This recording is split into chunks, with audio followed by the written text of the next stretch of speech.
Il est déconseillé de prendre des décisions sous le coup de l'émotion. Pourquoi?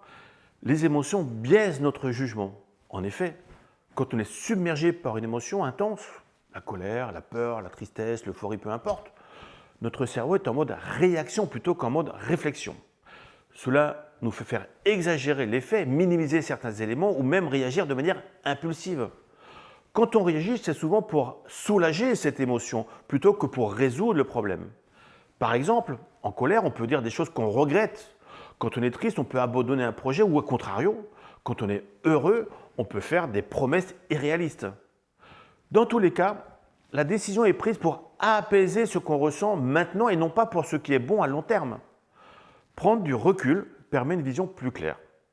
Attendre que l'émotion redescende permet de voir les choses sous un autre angle, de considérer d'autres options ou de mesurer les conséquences avec plus de lucidité. Un petit conseil, si une décision semble urgente sous le coup de l'émotion, c'est souvent un très bon signe, c'est qu'elle mérite d'attendre. Par exemple, imagine que tu reçois un message sec d'un de tes collègues et tu te sens blessé ou en colère.